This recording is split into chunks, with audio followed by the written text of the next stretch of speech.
요즘은 그렇지 않지만 제가 자랄 때만 해도 이런 질문을 하는 사람들이 꽤 많았습니다. 엄마가 좋아? 아빠가 좋아? 아이들을 난처하게 만들고 선택을 강요하게 만드는 질문인 것 같습니다. 좋은 질문, 나쁜 질문 이렇게 평가하기는 그렇지만 어쨌든 어떤 대답을 듣고 싶어하는 마음에 이런 질문을 쏟아내는 부모들이 있었습니다. 저도 그 부모 중에 한 사람이었습니다. 저는 이제 엄마가 좋니 아빠가 좋니 이렇게 물어보진 않았는데 큰아이가 태어나면서 하루에도 수십 번 아니 수백 번 아빠 연습을 시켰습니다. 아빠 소리를 먼저 듣고 싶어가지고요. 지속적으로 연습을 시켰더니 정말로 엄마라는 말보다는 아빠라는 말을 먼저 뺐습니다. 저만 그렇게 들렸을지도 모릅니다. 함정 질문이라는 것이 있습니다. 이것은 구덩이 파기 이렇게도 표현하는데요. 질문할 때 어떤 의도를 가지고 목적을 가지고 질문을 받는 사람이 동의하지 않는 결론을 이끌어내려고 유도하는 질문, 그리고 사람을 난처하게 하는 질문을 함정 질문이라고 불려지더라고요. 가장 흔한 예로 이런 것이 있습니다. 어머니와 아내가 동시에 물에 빠지면 누구를 먼저 구하겠습니까? 이런 질문을 받은 남자는 구덩이에 빠지지 않으려고 발버둥 치는 것 말고는 어떻게 대답할 길이 없습니다. 아내도 옆에 있고 어머니도 옆에 있으면 어떻게 대답하겠습니까? 대답했다가는 큰일 납니다. 난처하게 되지요. 이런 질문을 하는 것은 좀 유아적인 그런 생각으로 하는 것 같고 또 잘못된 욕심으로 하는 것 같기도 하고요. 어쨌든 사람의 마음을 불편하게 하는 질문으로 보입니다. 예수님도요, 이와 같이 함정 질문을 받은 적이 있습니다. 이와 유사한 것인데요. 마태복음 22장 15절 이하의 말씀을 보시면 바리새인들이 어떻게 하면 예수님의 말을 트집 잡아 올가미를 씌울까 연구를 했습니다. 그러다가 상의해서 이런 질문을 하게 됩니다. 마태복음 22장 17절에 있는 말씀인데요. 가이사에게 세금을 바치는 것이 옳으니까 옳지 아니하니까. 그 당시에는 로마의 속국이었습니다. 그래서 강제로 세금을 바치게 되어 있었습니다. 하지만 그 세금 바치는 것에 대해서 반대하는 마음들은 다 가지고 있었습니다. 그래서 만약에 예수님께서 세금을 바쳐야 돼 라고 말씀하시게 되면 유대인들이 갖고 있는 그런 심리적인 저항감, 불편함들을 자극하게 되어서 예수님과 멀어질 수 있는 효과를 거두게 될 수 있었습니다. 그래서 이런 질문을 던졌습니다. 그리고 만약에 세금을 바치는 것이 옳지 않다 말씀하시면 아마 바로 로마 관원에게 신고했을 것입니다. 이 사람이 로마에 저항하려고 해, 세금을 내지 않으려고 해, 그렇게 이야기해서 아마 당장 로마 군인들이 잡으러 왔을 것입니다. 이렇게 난처한 질문을 했고요. 그 질문의 의도를 잘 아셨던 예수님은 우리가 잘 알듯이 이렇게 대답합니다. 가이사의 것은 가이사에게, 하나님의 것은 하나님께 바치라. 이렇게 지혜로운 대답으로 오히려 그들을 놀라게 했다고 마태복음 15장에는 기록되어 있습니다. 함정 질문과 다르게 좋은 질문도 있습니다. 작년 초에도 우리가 질문하는 신앙에 대해서 함께 말씀을 나눈 기억이 있는데요. 이 질문이라는 것이 질문을 받는 사람에게 있어서 자신을 돌아보게 만들고 성장하고 자라게 만들고 또 세상을 긍정적으로 보게 하거나 희망을 품게 만드는 이런 질문들은 좋은 질문이라고 할 수 있습니다. 사람마다 느끼는 게 다르겠지만 예를 든다면 오늘보다 더 나은 내일을 위해 당신이 할 수 있는 일은 무엇일까요? 이런 질문들. 살아오면서 가장 크게 하나님의 은혜를 느꼈던 시간은 언제인가요? 또 그런 은혜를 받기 위해서 우리가 무엇을 할 수 있을까요? 지금 당장 해야 할 가장 나에게 중요한 일은 무엇일까요? 이런 질문들은 우리로 생각하게 함을 통해서 앞으로 한 걸음 나아가게 하는 좋은 질문입니다. 우리는 로마서 8장의 말씀을 오늘 함께 상고했는데요. 이 로마서 8장의 말씀은 하나님의 사랑과 은혜를 체험한 사람들이 어떤 존재인지, 그리고 우리가 우리 자신을 어떻게 바라보아야 하는지를 가르쳐 주시는 말씀으로 기록되어 있습니다. 로마서는 신약 성경 중에서 가장 중요한 책 중에 한 책이고요. 그 중에 로마서 8장은 그 중심에 있고, 많은 성경을 연구하는 학자들이 로마서 8장의 중요성들을 이야기하고 강조하고 있습니다.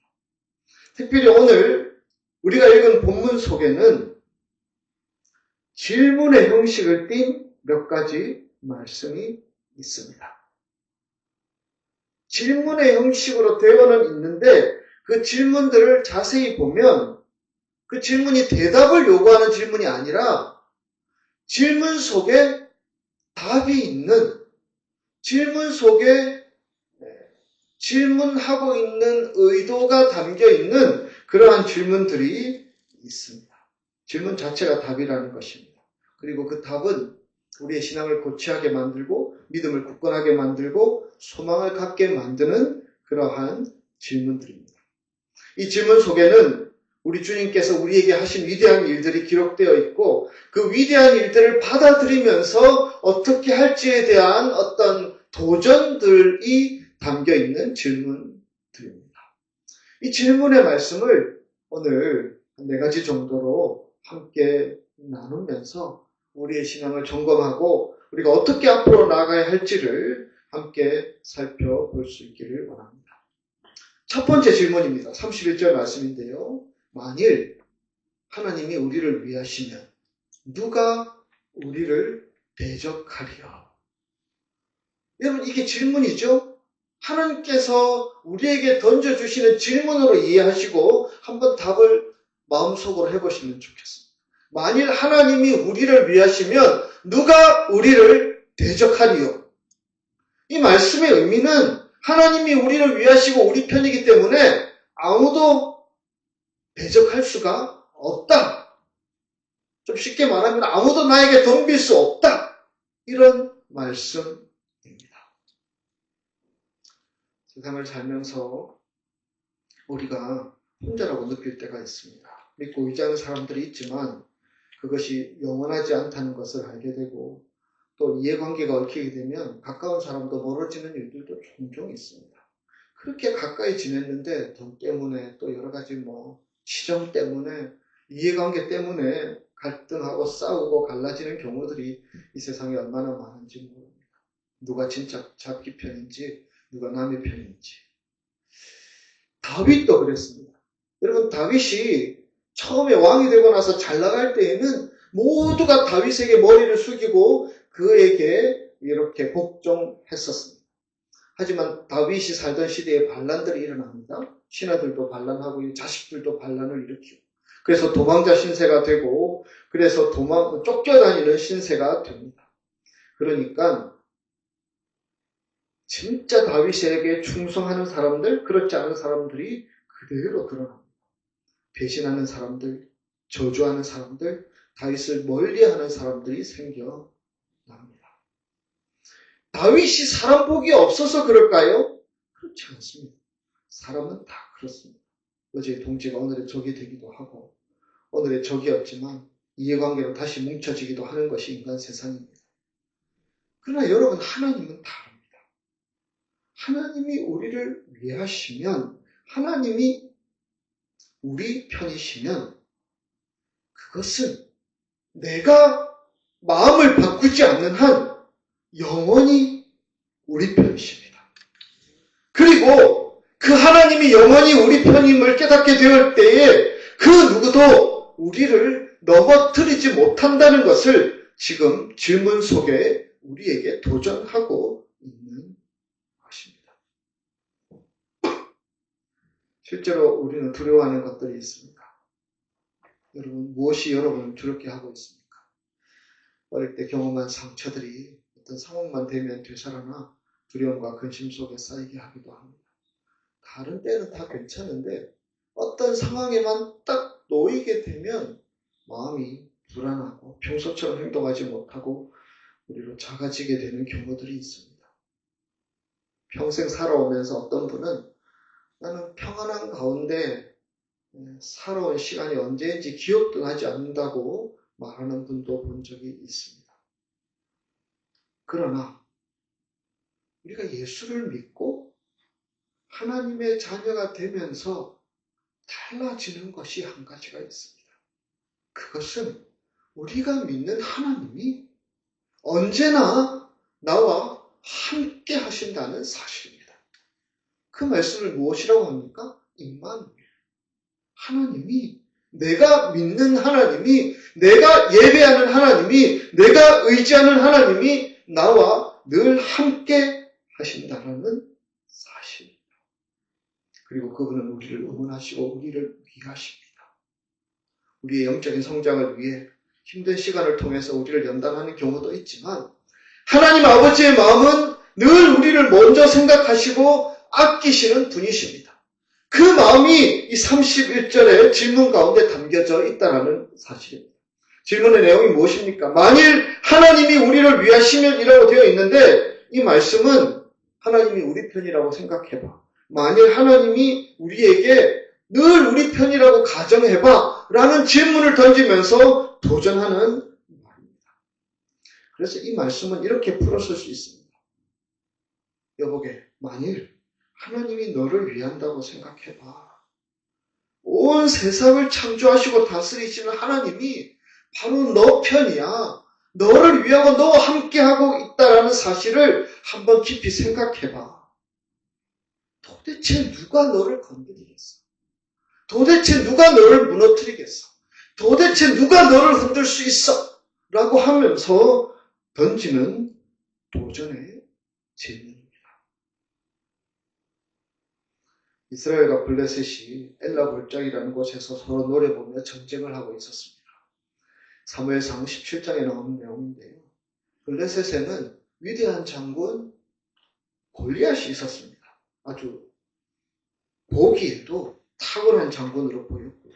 그로 인해 블레셋 사람들은 사기에 충천하였습니다.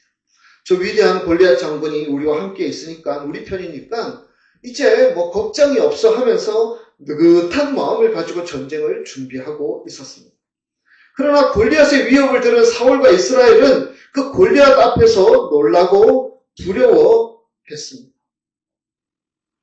그때는 아무도 하나님이 저 골리앗보다 더 강하다는 것을, 하나님이 자기 편이라는 사실을 의지하지 못했습니다. 골리앗이라는 보기만 해도 끔찍한 장군이 앞에 있으니까 그 상황에 눌려버린 것입니다. 여러분, 예수를 아주 오래 믿어도 어떤 상황에 작아지고 눌리는 경우, 굴복되는 경우들이 종종 있습니다. 여러분, 어떨 때 눌리고 어떨 때 여러분이 작아지십니까? 그러나 하나님 아버지를 제대로 믿는 사람은 상황과 환경에 눌리는 자가 아닙니다. 사람의 주눅을 들고 상황의 주눅이 들고 물러서는 자가 되어서는 안 됩니다. 하나님이 우리 편이라면 골리앗도 아무것도 아닙니다. 누가 그것을 알았습니까? 다윗은 그것을 알았습니다. 그래서 다윗이 했던 위대한 말을 우리는 묵상하게 됩니다. 사무엘상 17장 45절에서 47절, 다윗이 골리앗 앞에서 외쳤던 말입니다. 하나님이 나를 위하신다는 믿음으로 고백하는 말입니다. 너는 칼과 창과 단창으로 내게 나아오거니와 나는 만군의 여호와의 이름, 곧 내가 모욕하는 이스라엘 군대의 하나님의 이름으로 내게 나아가노라. 오늘 여호와께서 너를 내 손에 넘기시리니 내가 너를 쳐서 내 목을 베고 블레셋 군대의 시체를 오늘 공중의 새와 땅의 들짐승에게 주어 온 땅으로 이스라엘의 하나님이 계신 줄 알게 하겠고, 또 여호와의 구원하심이 칼과 창에 있지 아니함을 이 무리에게 알게 하리라. 전쟁은 여호와께 속한 것인즉 그가 너희를 우리 손에 넘기시리라. 아멘. 여러분, 이 말씀은 저도 어릴 때부터 들은 말씀인데요. 이 말씀을 들으면 괜히 마음이 좀 웅장해지는 것 같아요. 이 다윗이 가졌던 마음이 도대체 어떤 마음이기에 이런 말을 할 수 있을까? 그런데 다윗이 믿는 하나님이 바로 내가 믿는 하나님인데 나도 이런 말을 할 수 있고 그렇게 살 수 있지 않을까라는 기대감을 가지게 됩니다. 여러분, 다윗은 이전까지는 들에서 양이나 키우는 목동이었습니다. 이런 목동에게 무슨 이런 용기, 이런 고백이 나올 수 있었을까요? 다윗은 그것을 알았습니다. 하나님은 나를 위하시는 분이다. 하나님은 내 편이시다. 하나님은 이스라엘 편이시다. 이것을 분명히 알고 있었습니다. 그래서 아무도 나를 넘어뜨리지 못해, 우리 민족을 아무도 넘어뜨리지 못해, 이런 자신감으로 그는 충만했습니다. 하나님이 우리를 위하신다. 누가 나를 대적하겠느냐. 여러분, 이 말씀은 우리가 이것을 기억하라는 말씀입니다. 이것을 기억하고 우리가 신앙생활을 하며 세상을 살아가라는 하나님의 도전의 말씀입니다. 기억하면 우리는 주님께 맡길 수 있게 되고 담대하게 나아갈 수 있습니다. 올 한 해 우리에게 어떤 일, 어떤 상황이 벌어질지 다 예상할 수 없겠지만 이 질문, 즉 하나님이 우리를 위하시며 누가 우리를 대적하리요?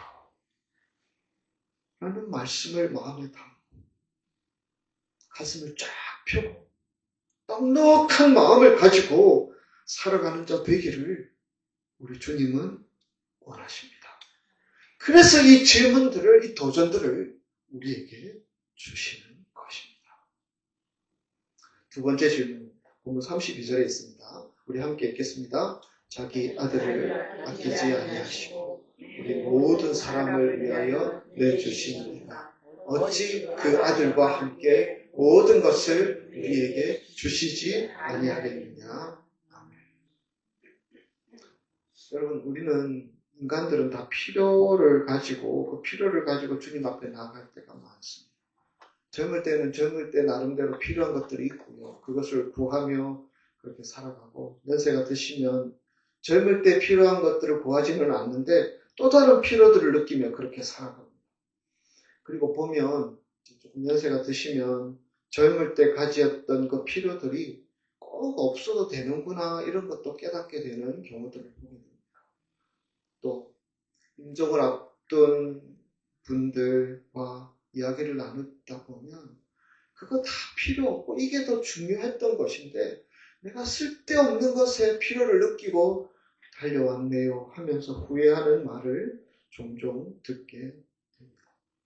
어쨌든 그럼에도 다 필요를 느끼고 이 땅을 살아가고 있고 그 필요가 채워져야 행복할 것이다 생각합니다. 그것이 눈에 보이는 것도 있고 눈에 보이지 않는 것도 포함되지요. 그러면서 하나님께서 내 필요를 다 채워주실 수 있을까?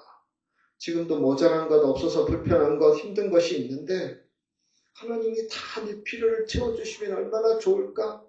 이런 기대들이 우리에게 있습니다. 그런데 그런 기대를 가지고 살아가는 우리들에게 이 말씀은 로마서 8장 32절 말씀은 우리로 예수님의 십자가를 바라보도록 만듭니다. 말씀을 계속 좀 띄워주시고요. 자기 아들을 아끼지 아니하시고 나를 위하여 십자가의 제물이 되게 하신 하나님을 보게 만듭니다. 자기 아들을 우리에게 주셨다. 자기 아들을 아끼지 아니하시고 저에게 여러분에게 주셨다. 이 도전들을 먼저 주시고 있습니다. 가장 소중한 것을 주셨다는 것입니다. 부모들이 다 그런 얘기 하지 않습니까? 차라리 나를 데려가시지 왜 내 자식을 데려가냐고. 그만큼 자식을 주셨다는 것은 하나님 아버지께서 자신이 가지신 가장 소중한 것을 누구에게? 나에게 주셨다는 것입니다.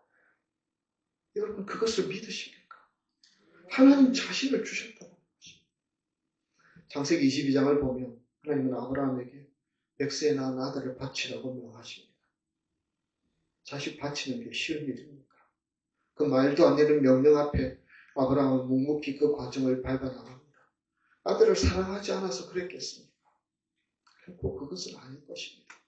더 사랑하고 귀하게 여기는 하나밖에 없는 아들인데, 그래서 속으로는 얼마나 많은 갈등을 했고 얼마나 많은 번민을 했을까 우리는 충분히 생각해 볼 수 있습니다.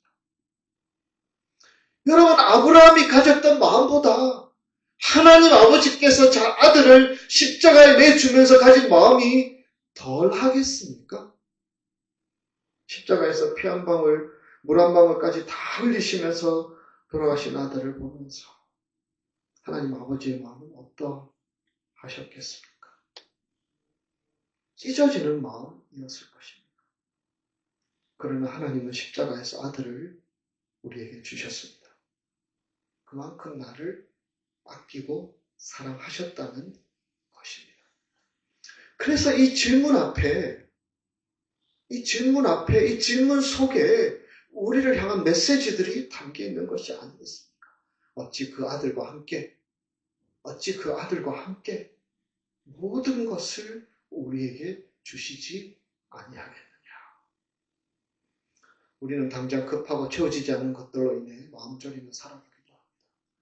그러나 여러분, 하나님을 믿고 신뢰하는 사람의 인생에 있어서 정말 필요한 것은요, 하나님이 다 채워주십니다.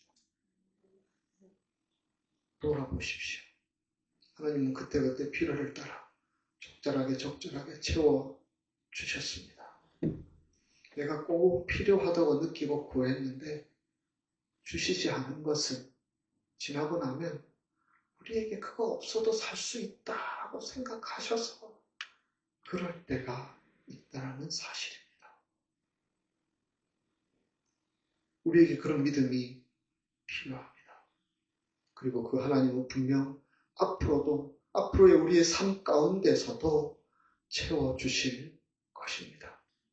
우리는 그것을 믿습니다. 이 말씀 속에, 이 질문 속에 담겨있는 하나님의 사랑과 배려와 우리의 삶 가운데 채워주실 여호와 이레의 하나님의 공급하심을 우리는 믿습니다.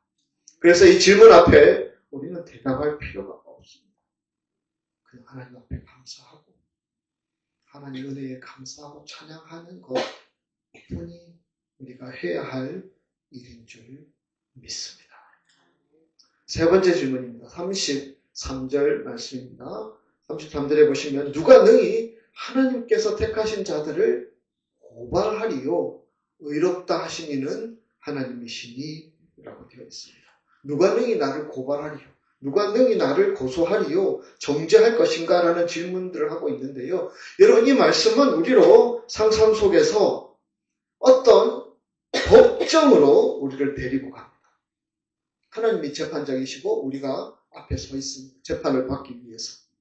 그리고 우리를 고소하는 자가 있습니다. 누가 우리를 고발하리요? 라고 되어 있죠. 이 질문 하나만 보면 우리에게 수많은 사람들이 고발할 일들을 우리는 경험하며 지금까지 살아온 것을 보게 됩니다. 여러분, 하나님께 누가 나를 고발한다고 생각하십시오. 나를 잘 아는 사람 누군가가, 나 때문에 눈물 흘린 사람 누군가가, 나 때문에 상처받은 사람 누군가가, 나는 잘못도 하지 않았는데 오해 때문에 나를 미워하는 사람 누군가가 나를 고발한다고 생각해 보십시오. 우리는 정말 힘들 것입니다. 우리가 떳떳하고 잘한 것도 있지만 그러나 다 이렇게 들쑤셔서 드러내보면 누가 우리를 고발한다면 불편한 마음, 또 하나님 앞에 죄송스러운 마음, 다 드러날까봐 두려운 마음들을 우리는 가지게 합니다. 심지어 우리의 양심도 우리를 고발합니다. 그때 내가 그랬지. 그때 내가 그러지 말았어야 하는데 그랬지. 우리의 양심도 우리를 고발합니다. 하나님 앞에서 벌거벗고 서게 될 때에 우리는 무엇으로도 가릴 수 없는 큰 허물과 죄로 얼룩져 있는 우리들의 모습들을 보게 됩니다. 그런데 하나님은 뒤에 나오는 말에 이렇게 말씀하십니다. 의롭다 하신 이는 하나님이시니. 의롭다 하신 이는 하나님이시니. 하나님이 우리를 의롭다 하셨습니다. 여러분들을 의인이라고 하셨습니다. 예수 그리스도의 공로로 우리를 의롭다고 하신 것입니다. 예수 그리스도의 보혈로 우리의 모든 죄와 허물을 예수님께서 다 담당해 짊어지시고 난 후에, 그리고 난 후에 예수님께서 지금 이 복정에서 우리를 변호해 주시고 있습니다. 너는 의인이야 라고 말씀해 주십니다. 우리 죄 위에 죽으시고 그 고통과 아픔을 다 겪으셨지만 죽은 자 가운데서 살아나신 우리 주님, 하나님 우편에서 우리를 위해서 강구하시는 그 우리 주님이 우리에게 변호해 주시고 있습니다. 정죄당해야 마땅한데 이제 이 사람은 죄인이 아닙니다. 이제 이 사람은 의인입니다. 이제 이 사람의 죄에 대한 대가를 다 치렀습니다. 그래서 이 사람은 하나님의 아들입니다. 하나님의 딸입니다. 라고 예수님께서 우리를 변호하시는 장면입니다. 고발당해야 마땅하고 정죄당해야 마땅한데 우리 주님은 우리를 그 자리에서 하나님의 심판 앞에 자유할 수 있도록 우리를 변호해 주십니다. 여전히 우리는 여러 가지 우리가 한 일, 하지 않은 일에 대한 죄책감, 부담감이 있지만 수많은 죄에 대한 양심의 고발로 인하여 마음이 불편한 것이 있지만 그러나 이 세상이 어떤 고발로 우리를 고발하더라도 이제는 그 고발이 다 튕겨나가도록 다 부딪혀서 나가도록 우리 주님께서 주님의 보혈로 막아주시고 지켜주신다는 말씀입니다. 그래서 여러분 사도 바울은 아마 분명히 이사야 50장 7절에서 9절의 말씀을 알았을 것으로 봅니다. 이사야 말씀입니다. 주 여호와께서 나를 도우심으로 내가 부끄러워하지 아니하고 내 얼굴을 부싯돌같이 굳게 하였으므로 내가 수치를 당하지 아니할 줄 아노라.